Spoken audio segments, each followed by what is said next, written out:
could take a surprisingly long time to realize what's truly happened. For weeks, months, or even longer, it simply seems that one has miraculously, against all odds, fallen in love with a partner who is entirely, wonderfully attuned to all of our tastes and proclivities. It feels like finding a missing piece of your own soul. You mention offhandedly that you love a particular obscure television show from your youth. Well, amazingly, it's their absolute favorite, too. They can even quote the lines you'd forgotten. This song playing on the radio is by your favorite band? Well, they've not only adored it for years, but they have a story about how that very song got them through a difficult time. You suggest pasta with mushrooms for dinner? It's uncanny it is the exact thing they've been craving all day. This initial phase can feel profoundly, almost addictively, thrilling.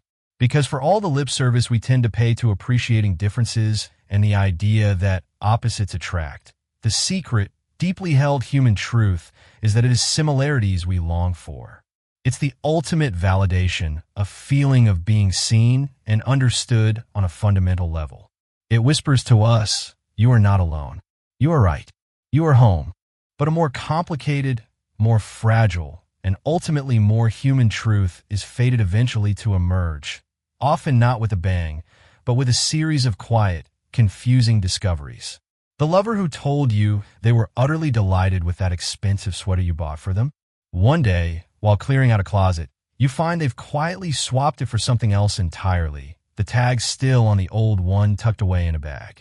Or remember how they passionately agreed with you, telling you they hated a particular person you were suspicious of? It turns out they've been having lunch with them every other Tuesday for the past month. They assured you with wide-eyed sincerity that they had no ambitions in a certain career area you were competing in, but their internet search history tells a very different story, one of applications, research, and clandestine planning. In these moments of discovery, our first reaction is often a hot surge of betrayal and irritation. We might be tempted to label our lover a liar, deceitful, or a two-faced manipulator. But if we pause, we might see that something far more poignant and far more tragic is at play. What we have on our hands is not a villain, but that most blighted and misunderstood of psychological types, the people pleaser. This is a harried, exhausted soul, living in a state of constant, low-grade panic. They are morbidly fearful of expressing their true opinions, lest these clash with those of others and lead to the one thing they cannot bear, disapproval. So, they become masters of the secret agenda, all in the desperate hope of continuing to be liked. People pleasers are hard enough to deal with at the office or in ordinary friendships, but they are especially devastatingly tricky in love.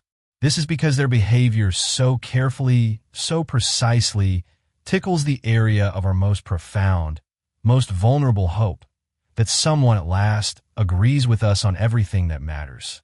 The true complexity is that the people pleaser is not, deep down, entirely at odds with us. That would be too neat and, in a sense, simple enough to deal with. The real problem is the blur. It's that we can't easily tell where the natural, beautiful alignment of two souls ends and where the manic, subservient, fearful agreement begins. What should we make of this shared musical enthusiasm? Was it ever real? Do they really think exactly as we do about how to raise children or manage money? The questions get ever larger, more foundational, and more consequential. Is their sexuality really what they say it is? Do they actually want to get married? Or are they just reflecting back our own desires? We stand on ground we thought was solid rock, only to find is shifting sand. The tragedy is that the people pleaser is, deep down, just horribly, cripplingly afraid. Their behavior isn't a strategy for gain. It's a strategy for survival.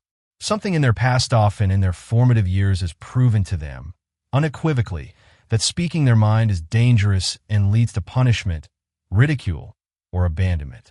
Their childhoods were not a safe space for self-expression, but a rigorous training ground in the art of shape-shifting. Perhaps they had a parent with a volatile temper, forcing them to become experts at reading the emotional weather in a room. Perhaps affection and approval were only given conditionally, when they met a certain standard or suppressed their own needs. This surrounding cruelty or neglect meant that they had to become geniuses at detecting what other people wanted and at serving it up to them with near total, flawless fidelity. It was their armor. Knowing this, we know what we need to do, in theory, to give our companion a repeated, consistent taste of the acceptability of their true, unvarnished self. We must show them that their real flavor in music, pasta, friendship, or their very existences not only welcome, but cherished. The problem is our own hurt gets in the way. We tend to get so upset when we stumble on these examples of incongruent behavior that we do precisely the opposite of what is needed. We lose our tempers at their subterfuge. We cry, "How could you lie to me?" And in doing so, we enforce their very worst, most deeply held fears, that honesty never pays, and that their only mistake was not lying well enough. They resolve, silently, that they must just do a better job next time. So what is the path forward? It may have to begin with humor and gentleness. As early as we can, in a moment of warmth, we need to give them a toy chameleon as a gift. It's a playful symbol. Later, we can send the animal's emoji with a gentle question mark whenever they outline their wishes for the weekend or show a suspiciously deep enthusiasm for our career plans. It's a code, a gentle nudge that says, "Hey, I see you. Is that the real you talking?" We have to patiently model a new reality. We must show them, through our own actions and reactions, that a clash in views need not be a catastrophe. We must prove, over and over, that when there is genuine love, the unconditional kind that never existed at their origins, differences are not just survivable, but can be sources of growth and fascination. We must demonstrate, time and again, that in a functioning, loving relationship, a difficult, awkward, even heated argument is always better than a comforting lie. Imagine the profound beauty of helping your partner shed that heavy, exhausting camouflage of watching them, perhaps for the very first time in their life, stand comfortably and unapologetically in their own skin.